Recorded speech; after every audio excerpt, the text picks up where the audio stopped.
మరణాలు 39,000, కాళ్ళు చేతులు విరిగిన క్షతగాత్రులు వేలాది మంది, ఆకలి దప్పులతో అలమటిస్తున్నవారు లక్షలాది మంది, ఎటు చూసినా శిథిల భవనాలు, ప్రాణభయంతో బిక్కుబిక్కుమంటున్న వారే.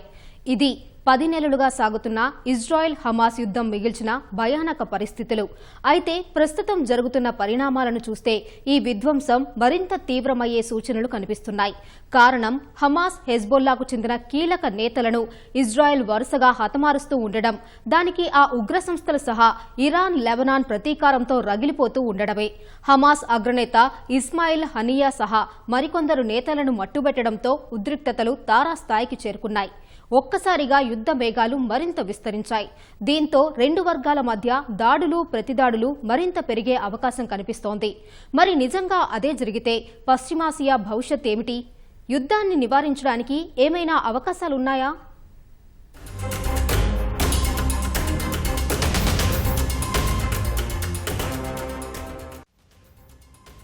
ఒకరిది పంతం, మరొకరిది పట్టుదల. పాలుగారే పసిపిల్లల నుంచి పండు ముసలి వరకు కళ్ల ముందే వేలాది మంది అమాయకులు పిట్టల్లా రాలుతున్నా ఆ పంతం, పట్టుదల ఎప్పుడు తొలగిపోతుందో ఎవరికీ తెలియని పరిస్థితి. ఆ పంతం పాలస్తీనా ఉగ్ర సంస్థ హమాస్ది అయితే ప్రతీకారం ఇజ్రాయెల్ది.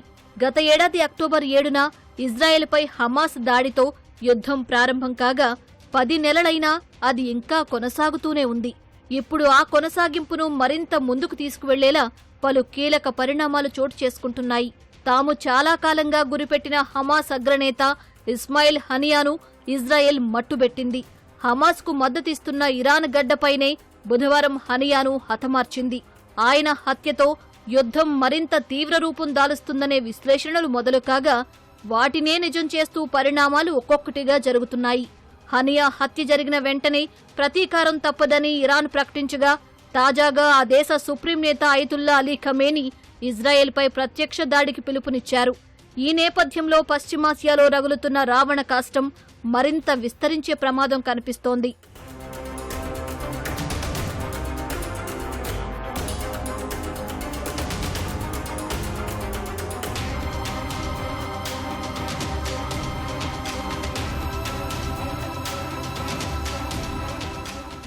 హనియా హత్య మాత్రమే కాదు, హమాస్ను ఉడికించే మరికొన్ని పరిణామాలు కూడా చోటు చేసుకున్నాయి.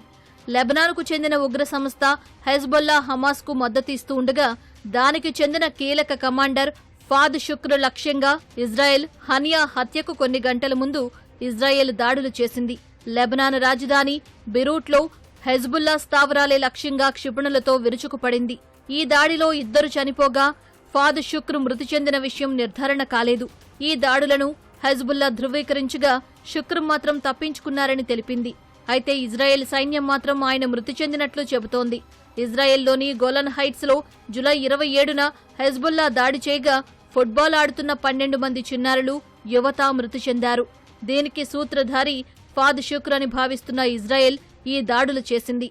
Every day brings more horror, loss and suffering for our people as Israeli occupying forces massacre Palestinian civilians, assassinate officials, kill humanitarian workers, medical personnel and journalists, abduct civilians and torture and rape them in Israeli jails, bomb and destroy Palestinian homes and infrastructure, and attack UN premises, including UNRWA schools, sheltering millions of forcibly displaced civilians who are being deliberately starved and denied access to medical care and the most basic needs for human subsistence and dignity by an occupier mercilessly chasing and hunting them down, repeatedly displacing them as they desperately search for safety in a place where no one and nowhere is safe.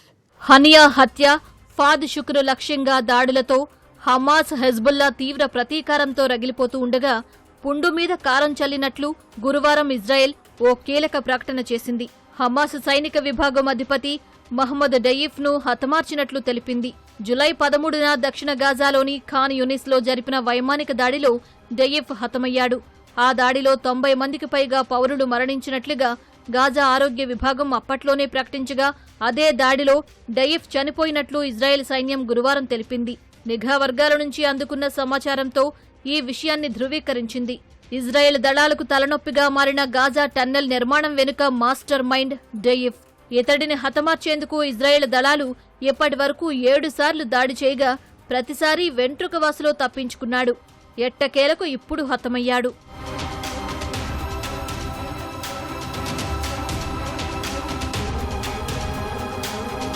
రోజుల వ్యవధిలోనే Hamas, Hezbollah ఉగ్ర సంస్థలు తమ కీలక నేతలను కోల్పోవడం, యుద్ధంలో Israel పైచేయి సాధిస్తూ ఉండడంతో అవి ప్రతీకారంతో రగిలిపోతున్నాయి. తమ భూభాగంపై దాడి చేయడంపై ఆగ్రహంతో ఉన్న లెబనాన్ ఆగ్రహం కూడా దీనికి తోడైంది. అదే సమయంలో హమాస్కు మద్దతిస్తున్న ఇరాన్ సుప్రీం నేత అయతుల్లా అలీ ఖమేనీ ఇజ్రాయెల్పై ప్రత్యక్ష దాడికి పిలుపునిచ్చిన నేపథ్యంలో పశ్చిమాసియాలో పరిణామాలు ఎటు దారి తీస్తాయో అనే ఆందోళన సర్వత్రా వ్యక్తమవుతోంది. ప్రస్తుత పరిణామాలు ఉద్రిక్తతలను మరింత పెంచేవే అనే విశ్లేషణలు మొదలయ్యాయి. 2 వర్గాలు దాడులు, ప్రతిదాడులను మరింత ముమ్మరం చేసే అవకాశాలు కనిపిస్తున్నాయి. రక్తపాతం ఇంకా తీవ్రమయ్యే సూచనలు ఉన్నాయి.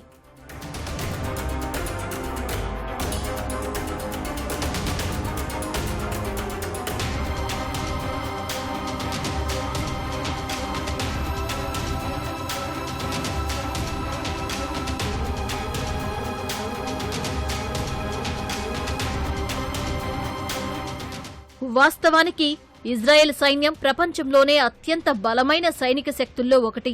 అయినా దానితో హమాస్ పట్టు వదలకుండా పోరాడుతోంది. అత్యాధునిక ఆయుధాలు, వైమానిక దాడులతో ఇజ్రాయెల్ ఎంత భీకర దాడులతో విరుచుకుపడుతున్నా 10 నెలలుగా యుద్ధంలో తాడో పేడో తేల్చుకుందామనే సిద్ధమైంది. ఈ పరిస్థితుల్లో కీలక నేతలను కోల్పోయిన ప్రస్తుత దశలో హమాస్ మరింత గట్టిగా ఎదురుదాడికి దిగే అవకాశం కనిపిస్తోంది. అయితే హమాస్ ఇంతటి మొండి పట్టుదలకు కారణం పశ్చిమాసియాలోని వివిధ అరబ్ దేశాలు, ఉగ్ర సంస్థల నుంచి దానికి సైనిక, ఆర్థిక సాయం అందుతూ ఉండడమే. ముఖ్యంగా ఇరాన్, లెబనాన్లు హమాస్కు బలమైన చేయూతను అందిస్తున్నాయి. లెబనాన్ ఇజ్రాయెల్ సరిహద్దుల్లో ఉండగా ఆ దేశం కేంద్రంగా పనిచేసే ఉగ్ర సంస్థ హెజ్బుల్లా హమాస్కు సంఘీభావంగా తరచూ రాకెట్, క్షిపణి దాడులు చేస్తూ ఇజ్రాయెల్ను చిరాకు పెడుతోంది. తమ భూభాగంపై దాడి నేపథ్యంలో ఇప్పుడు లెబనాన్ సైన్యం కూడా రంగంలోకి దిగే అవకాశం ఉంది. ఇక ఇజ్రాయెల్ దాడిలో హతమైన హనియాకు ఆశ్రయం ఇచ్చింది ఖతార్. అటు పశ్చిమాసియాలోని మరో దేశం యెమెన్ కూడా హమాస్కు మద్దతిస్తోంది. యెమెన్ హౌతీ ఉగ్రవాదులు హమాస్కు మద్దతుగా ఎర్ర సముద్రంలో సరుకు రవాణా నౌకలపై దాడులు చేస్తున్నారు. ఈ బలంతోనే హమాస్ ఎక్కడా లొంగకుండా ఇన్నాళ్లుగా పోరాటం చేస్తోంది. తాజా పరిణామాల నేపథ్యంలో హమాస్కు వారి మద్దతు మరింత పెరిగే అవకాశం ఉంది. హమాస్ కూడా అంతే గట్టిగా పోరాటం చేసే సూచనలు ఉన్నాయి.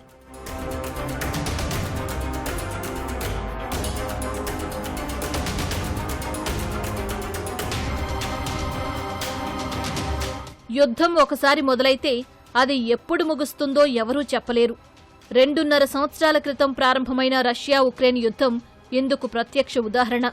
ఈ నేపథ్యంలో ఇజ్రాయెల్ హమాస్ యుద్ధం కూడా ఎప్పుడు ముగుస్తుందో ఎవరూ చెప్పలేని పరిస్థితి. ఓవైపు ఇప్పుడు జరుగుతున్న పరిణామాలు చూస్తూ ఉంటే మాత్రం యుద్ధం మరింత ముదిరే సూచనలే ఎక్కువగా కనిపిస్తున్నాయి. యుద్ధంలో ఇప్పటికే 39,000 మందికి పైగా పాలస్తీనా వాసులు ప్రాణాలు కోల్పోయారు. అంతకు రెట్టింపు సంఖ్యలో కాళ్లు, చేతులు, ఇతర శరీర భాగాలు కోల్పోయి వారి భవిష్యత్తు అంధకారమైంది. వారికి వైద్యం కాదు కదా, కనీసం తినడానికి తిండి, తాగడానికి నీరు కూడా దొరకని పరిస్థితి. లక్షలాది మంది నిరాశ్రయులయ్యారు. వేలాది భవనాలు దెబ్బతిని కోలుకోలేనంత ఆర్థిక నష్టం జరిగింది. ఏ బాంబు ఎప్పుడు వచ్చి మీద పడుతుందో, ప్రాణాలు ఉంటాయో లేదో తెలియక గాజా వాసులది గత 10 నెలలుగా నరకయాతనే. మరి ఇంతటి దైన్య పరిస్థితులు నెలకొన్న వేళ అది మరింత ముదరకుండా ఉండాలంటే ఇజ్రాయెల్, హమాస్ తమ పంతాలు, ప్రతీకారాలు వీడటం మొదటి మార్గం. ఇక రెండోది శాంతి చర్చలు జరపడం. పలు ప్రపంచ దేశాలు ఇరు వర్గాలను ఒప్పించేందుకు శాంతి చర్చలకు చొరవ తీసుకున్నా అవి ముందుకు సాగలేదు.